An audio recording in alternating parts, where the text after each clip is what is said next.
Let's start, Shea, with your first, well, how you first got to Milwaukee, I guess. I'm assuming you'd been to camp, what, in 03 and 04?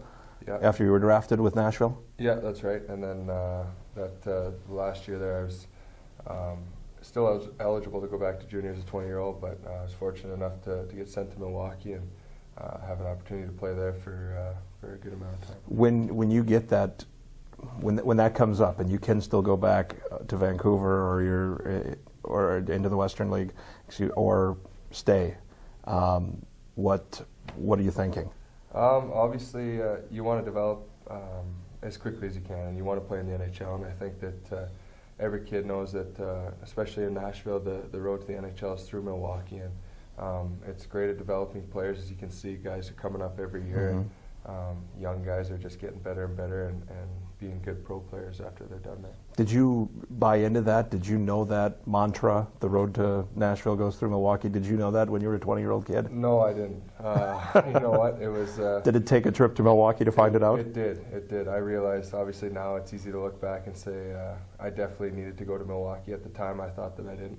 Obviously, I wanted to be playing in the NHL, and I was a little bit upset when I got sent down, but I went down there and worked hard, and I had some great coaches and teammates that helped me, and we had a lot of fun, and obviously some good times, and close to winning a championship there, so it was a great time. Well, and it wasn't long that you were down there, obviously. I mean, you went up January, maybe, in that neighborhood? Yeah, I think I played 48 games in Milwaukee, and obviously... I think we were in Cleveland, if I remember right, when you got the call. Is that right? Yeah, that's right. We were in the airport there, and we were either flying to Cleveland or flying back from Cleveland, and I took a detour to Nashville, so got there just in time, 5 o'clock for a game against Detroit, so it was pretty amazing. When you got, and you mentioned the coaches along the way, let's talk about a couple of them. Your first coaches in Milwaukee would have been Claude and Todd Richards. Yeah. Talk about the two of them. They're amazing. Obviously, can't say enough about what both of them did for my development. They helped me right from day one. I mean, Claude was just he had such a good feel for everyone in the locker room, different kids, different personalities, and obviously Todd was the defense coach, and he helped me with the little aspects of the game that you don't really know or need to know for the pro part coming from a junior team. There was a lot of new faces on that 05-06 team when you got there, and you mentioned obviously guys who were younger, the rookies, but also players like Chris Beach had come in from another organization and stuff like that.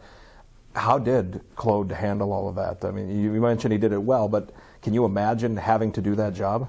Yeah, no, I don't know. With the turnover like that, that's got to be tough. I mean, he did it so well, it's almost kind of flew under the radar. I mean, like you said, it's easy when you've got guys that you're familiar with and you know their personalities, but you have a short span of time and you got to try and figure everyone out. I think that he did a pretty amazing job. It was an interesting year for you because you spent the latter half of the season with Nashville in the NHL while the Admirals were making a push to get to the Calder Cup Finals that year. How much did you have your finger on it? Obviously, your focus had to be with Nashville, but were you paying attention a little bit and seeing what was going on? Yeah, obviously, like you said, the main focus was beating San Jose and Nashville, and unfortunately that didn't happen. But I think we knew we kind of, like you said, I'd played in Milwaukee, so I was following them a little bit and seeing. I think they went to 7 with Iowa. Right. Iowa at the time, so we kind of knew what was going on, and obviously we're hoping that they would move on and keep going as we wanted to. And then it worked out that a few of us got a chance to go down and continue playing. You know, and it's funny, I've heard from a lot of people, I mean, you were just a kid, and you come, and, so everybody was kind of wondering, well, how's he going to be? Is he going to like playing back here? And you came in with the attitude, let's win this thing. Yeah, without a doubt. I think winning is obviously the ultimate goal in hockey, and it's a special feeling. Any level you win at, it's pretty amazing. You never forget those memories, those friendships that you build, and it's something that nobody can take away from you. I want to ask about a couple of the players from that team. First, your goalie that year, Pekka, who's been your goalie for a while now, but what do you remember? I mean, you're a rookie that year, he's a rookie that year. What do you remember about him that stands out from that season? Obviously, just meeting him and building a relationship was pretty special because now that we get to spend a long time here in Nashville together. He was obviously he wasn't slated to be the starter, I wouldn't think, with Brian Finley being there, a first-round draft pick, and he just worked. I mean, I think he surprised a lot of people at how good he was.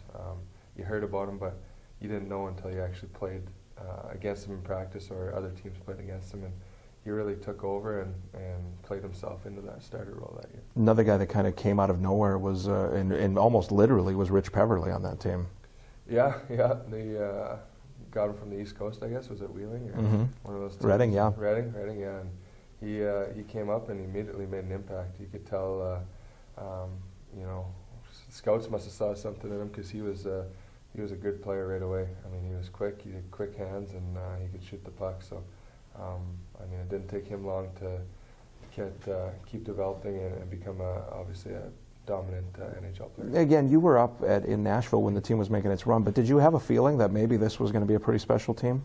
Did you think that at all? Yeah, right away, just being around the guys too. I think they'd won the year before. 2 years before, yeah. And talking with some of the guys and just listening to them say that they thought that the team was as good or better than the team that won is that gives you a lot of hope and obviously excitement for what could come. I want to ask you about one more guy, Darren Hadar. What your thoughts on him? He was obviously great for me. He was a great leader. Obviously a quieter guy, but he helped me a lot with the adjustment to pro hockey, and he was a special player. He obviously can see the ice very well and make plays and make everyone else around him better. It's interesting to me that to hear other people talk about you now. It's like you're talking about guys back then. There was a lot of guys that helped you out, and you're kind of that guy now. I mean, I'm assuming you took a lot of that from that point in your life. Yeah, definitely. Obviously, you couldn't make it to where you go without a lot of people helping you along the way, and obviously I'm thankful for that. And anyone that obviously I can help out now, a young guy coming in or whatever, you try and take advantage of that because you know that people have done that for you earlier in your career. That final series against Hershey, that didn't end the way the team wanted to. Can you put your finger on anything about that? I've heard a lot of guys say the wait between games 2 and 3 was just ridiculous. The series was just too long, and maybe you won too quickly in the other 2 rounds. Yeah, I don't know. It could have been a bunch of things added up. I think obviously the wait was there a circus or something? Right, right. For a week in between the games was a little different, but like you said, we also pretty handedly won the 2 series before that, so maybe we were a little confident. But ultimately, they won. They played the better hockey, and I'm so thankful for that experience. It was a great learning experience making it that far and coming so close and knowing how that feels. When you look back on your time in Milwaukee, then what stands out, or what do you think about? That's the biggest thing that comes to mind was losing to Hershey. I just think that that's negative. Yeah, I know. I know it's negative, but it was such a good experience. I mean, I was fortunate enough, like you said, to continue my season. We'd lost out in Nashville, and I was lucky enough that they let me or sent me down to Milwaukee where I could keep playing. And great group of guys that I obviously got to know at the start of the year. Got to go back and be with them, and we had some great time and played a lot of good hockey and just came up a little bit short.